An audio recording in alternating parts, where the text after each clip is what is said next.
ফ্যাসিস্টদের সহযোগিতায় সীমান্ত পার হয়েছেন আওয়ামী লীগের সাধারণ সম্পাদক ওবায়দুল কাদের, যার দায়ভার আইনশৃঙ্খলা বাহিনী এড়াতে পারে না, এমন মন্তব্য করেছেন বিএনপির স্থায়ী কমিটির সদস্য সালাউদ্দিন আহমেদ।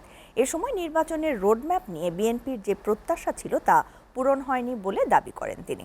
আর দলটির সিনিয়র যুগ্ম মহাসচিব রুহুল কবির রিজভী অভিযোগ করে বলেন, নিজেদেরকে প্রভু মনে করে ভারতের প্রধানমন্ত্রী নরেন্দ্র মোদী বাংলাদেশের মুক্তিযুদ্ধকে অবজ্ঞা করেছেন।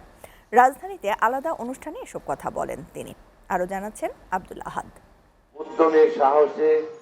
দেশীয় পণ্য কিনে হও ধন্য শিরোনামে রাজধানীর কাকরাইলে ভারতীয় পণ্য বর্জনের দাবিতে অনুষ্ঠানে বক্তব্য রাখেন বিএনপির সিনিয়র যুগ্ম মহাসচিব অ্যাডভোকেট রুহুল কবির রিজভী। এ সময় তিনি ভারতীয় প্রধানমন্ত্রী মোদির বক্তব্যে সমালোচনা করে বলেন, গত 16 বছরে দিল্লি ছাড়া কেউ শেখ হাসিনাকে সমর্থন করেনি।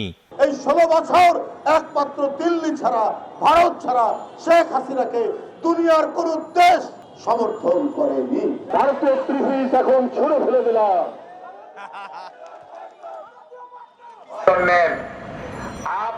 এদিকে ভারতীয় আগ্রাসনের প্রতিবাদে জাতীয় প্রেস ক্লাবের সামনে সমাবেশ করে 12 দলীয় জোট।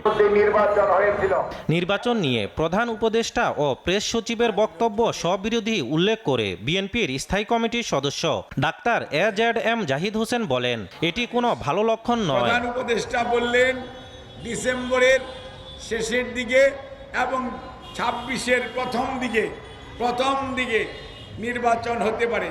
পরের দিনই ওনার প্রেস সচিব বললেন এটা আবার 26-এর জুন পর্যন্ত এটা যেতে পারে। অর্থাৎ ওনাদেরকে এই ক্ষমতা কে দিল? প্রেস সচিব তো সরকারি চাকুরি করে। এর আগে বনানীতে ফ্রি মেডিকেল ক্যাম্পের উদ্বোধন করেন বিএনপির স্থায়ী কমিটির সদস্য সালাউদ্দিন আহমেদ। এই সময় তিনি বলেন, সুষ্ঠু নির্বাচন করতে আইনি ও প্রাতিষ্ঠানিক সংস্কার করতে 4 থেকে 6 মাসের বেশি সময় লাগার কথা নয়। সুষ্ঠু, সুন্দর, নিরপেক্ষ, অংশগ্রহণমূলক নির্বাচন উপহার দেয়া, সেই লক্ষ্যে কিছু প্রয়োজনীয় সংস্কার, আইনি সংস্কার, কিছু প্রাতিষ্ঠানিক সংস্কার এবং কিছু মাঠের সংস্কার প্রয়োজন আছে। সেগুলোর জন্য যেই সময়টা প্রয়োজন সেটা আমরা বিশ্লেষণ করে দেখেছি যে কোনোভাবেই 4 থেকে 6 মাসের বেশি লাগার কথা নয়। যারা ওবায়দুল কাদেরকে ভারতে পালাতে সহযোগিতা করেছে তাদেরকে চিহ্নিত করার দাবি জানান স্থায়ী কমিটির এই সদস্য। ফেসিবাদের দোসরদের বিভিন্ন সহযোগিতা নিয়ে হয়তো বর্ডার ক্রস করতে পেরেছে, এটা আমাদের ধারণা এবং বিশ্বাস। এখানে অনেকেরই ব্যর্থতা আছে, সেটা আব্দুল আহাদ, এসিটিভি।